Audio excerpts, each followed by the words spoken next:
defendant decided he wanted to be a famous rapper and make a video with 2 guns in front of his 6-year-old nephew. That's a Milwaukee court commissioner calling out a 21-year-old man. Prosecutors say his actions led up to the shooting death of 6-year-old Daquell Collins. Mary Jo Ola lays out the disturbing details surrounding this tragedy and reaction from those trying to prevent just this type of violence. It would not have happened, allegedly, but for you. 21-year-old Quintell Collins faced harsh words from a Milwaukee County court commissioner Monday. Collins is charged with multiple felonies tied to the shooting death of his 6-year-old nephew Daquel, who also went by King. The commissioner admonished Collins for leading Milwaukee police on a high-speed chase when they tried to arrest him. Running through the streets of Milwaukee, putting people at risk, going against traffic, and throwing money out the windows.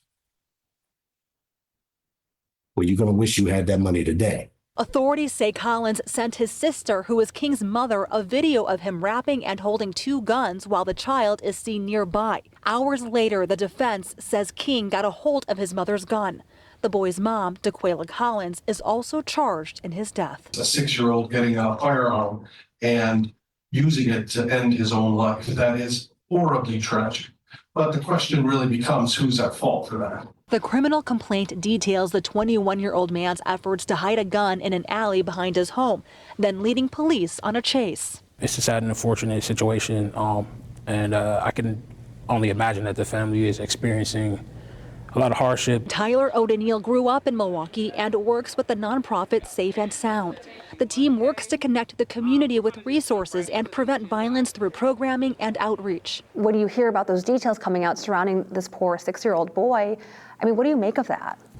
I think that Milwaukee is an interesting place. You know, we have a culture where violence and these kinds of things are often normalized. Tyler says what he calls generational hopelessness is at the core of the violence we see. That's why this Milwaukee native feels strongly about empowering the community to push for better. It can be discouraging, but I think what's encouraging is seeing all of the people who we have helped and seeing them sort of continue to spread that message of help and support. In Milwaukee, Mary Jo Ola, TMJ4 News.